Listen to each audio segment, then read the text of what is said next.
Hello friends, welcome to mission IAS. Now friends, this is the third lecture.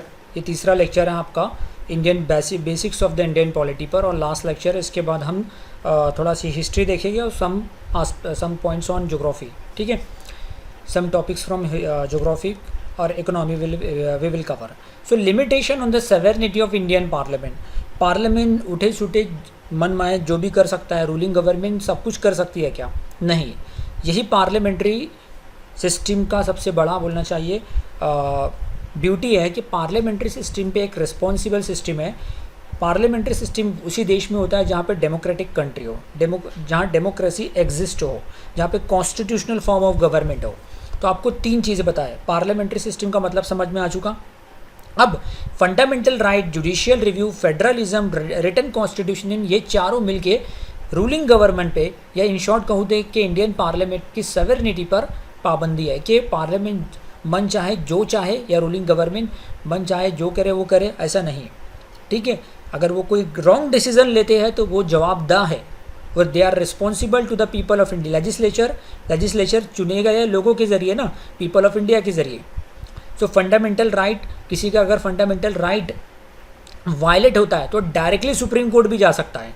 ठीक है, judicial review की meaning क्या है पिछले लेक्चर में मैंने बता दिया। जुडिशियल रिव्यू के जरिए सुप्रीम कोर्ट या हाई कोर्ट जो सेंट्रल गवर्नमेंट या स्टेट गवर्नमेंट कानून बनाते हैं, अगर उनके ज़रिए बनाया हुआ कानून दस्तूर के खिलाफ जा रहा है, कॉन्स्टिट्यूशन के प्रोविजन के खिलाफ जा रहा है, तो जुडिशियरी के पास ये पावर है, through the power of judicial review, उसको स्ट्रक डाउन कर दे, उस कानून को कैंसिल कर दे। ठीक है, फेडरलिज्म के यहाँ पे राज्यों को भी ऑटोनॉमी दी गई है। फेडरलिज्म से मुराद देखिए, पार्लियामेंट अकेला लोकसभा नहीं है। लोकसभा के इलेक्शन से नो डाउट गवर्नमेंट बन रही है, लेकिन राज्यसभा में राज्यों से चुने हुए मेंबर आते हैं ना। राज्यसभा में राज्यों से, राज्यसभा का जो इलेक्शन होता है indirectly elected by the people होता है। ठीक है, तो दैट्स अ फेडरलिज्म स्पिरिट है। रिटन कॉन्स्टिट्यूशन है। अमेरिका का जो कॉन्स्टिट्यूशन है वो सबसे पहला रिटन कॉन्स्टिट्यूशन था, और हमारा रिटन कॉन्स्टिट्यूशन है, और दुनिया का सबसे लेंथीएस्ट कॉन्स्टिट्यूशन हमारा है। ठीक है, दूसरी चीज़, एक क्वेश्चन आपको दे रहा हूँ मैं, जिसके जरिए बहुत सारी चीज़ें आप सीखोगे। Rajya Sabha has equal power with the Lok Sabha. अब इस क्वेश्चन पे जाने से पहले आप तीन इक्वेशन सुनो। Lok Sabha is equal to Rajya Sabha. ठीक है, दूसरा है Lok Sabha is greater than the Rajya Sabha. तीसरा एस्पेक्ट है Rajya Sabha is greater than the Lok Sabha. तीन चीज़ मैंने कहा, यानी कि ऐसे मुद्दे जहाँ पे लोकसभा, अगर एक बिल लोकसभा में पास हुआ तो उसको राज्यसभा में भी पास करना ज़रूरी है। अगर नहीं पास हुआ तो कानून नहीं बनेगा। ठीक है, कुछ ऐसे बिल है कि सिर्फ लोकसभा ने पास कर लिया तो काफ़ी है, राज्यसभा में उसका कोई रोल नहीं। और कुछ ऐसे बिल है जो कि राज्यसभा ने पास कर लिया तो लोकसभा में उसका कोई काम नहीं, लोकसभा से ज़रूरी नहीं है पास करें। तो वो सारे मुद्दे मैं अभी क्लियर करूँगा विद इन 2 मिनट में। तो यहाँ पे क्वेश्चन का डिमांड क्या है, ये यूपीएससी 2016 का क्वेश्चन है। Rajya Sabha has equal power with that of Lok Sabha, कि वो बिल दोनों हाउस से पास होना ज़रूरी है। तो introduction of the constitutional amendment bill, हमारे दस्तूर में चेंजेस करने के लिए, तब्दीली करने के लिए जो बिल होता है। Extending the jurisdiction of the supreme court का जुरिसडिक्शन बढ़ाने के लिए। Passing the resolution of the discontinuation of the national emergency को ख़त्म करने के लिए।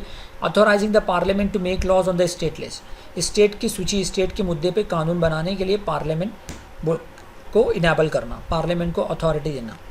ठीक है, तो इसका राइट आंसर क्या हो सकता है? इसका राइट आंसर है स्टेटमेंट फर्स्ट एंड सेकेंड। अब स्टेटमेंट फर्स्ट एंड सेकेंड का है, ऑप्शन ए में है, तो option A must be right. Option A should be right. क्यों?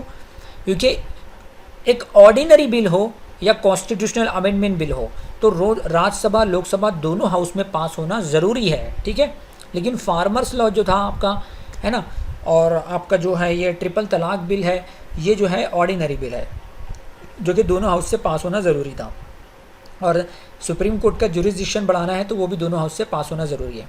लेकिन third statement, passing a resolution मतलब बिल पास कराना कि नेशनल इमरजेंसी को डिसकंटिन्यू कर दो, ख़त्म कर दो, तो ये बिल सिर्फ लोकसभा में इंट्रोड्यूस होगा। इसके अलावा मनी बिल सिर्फ इंट्रोड्यूस होगा लोकसभा में, और money bill must be pass with the Lok Sabha.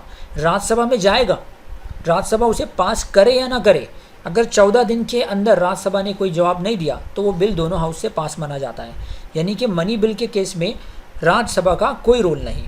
ठीक है। अब चौथा स्टेटमेंट देखो, ऑथोराइजिंग द पार्लियामेंट। अगर आमतौर पर देखिए जो स्टेट के मुद्दे होते हैं जैसे कि एग्रीकल्चर, लैंड, पुलिस, इस मुद्दे पे जो कानून बनाते हैं वो स्टेट गवर्नमेंट बनाती है, रियासत की हुकूमत बनाती है। जैसे कि महाराष्ट्र में अभी फ़िलहाल महाविकास आघाड़ी की गवर्नमेंट है, एनसीपी, शिवसेना, कांग्रेस मिलकर ये कानून बनाएगी। इसमें बीजेपी सेंट्रल गवर्नमेंट का कोई काम नहीं। ठीक है। तो सपोज़ किसी राज्य में, किसी रियासत में प्रेसिडेंट रूल, सदर राज नाफिज कर दिया गया, तो वहाँ पर ऐसी कंडीशन में राज्यसभा को, सिर्फ लोकसभा में इसका कोई रोल नहीं है, Rajya Sabha will pass a resolution और पार्लियामेंट को इनेबल करेगा। वो बिल राज्यसभा से पास होना ज़रूरी है और पार्लियामेंट को इनेबल किया जाएगा कि आप राज्य की सूची पर, राज्य की लिस्ट पे कानून बनाने के लिए हम पार्लियामेंट को इनेबल करते हैं, तो वो बिल सिर्फ राज्यसभा में होगा। ठीक है। तो यहाँ पे RS is greater than the LS, Rajya Sabha के पास ज़्यादा पावर है, यहाँ पे लोकसभा कम है। और थर्ड स्टेटमेंट में Lok Sabha is greater than the Rajya Sabha, जबकि फर्स्ट और सेकंड में RS is equal to LS या LS is equal to RS। ठीक है। तो I hope friends you enjoy this lecture. Thank you, have a nice day.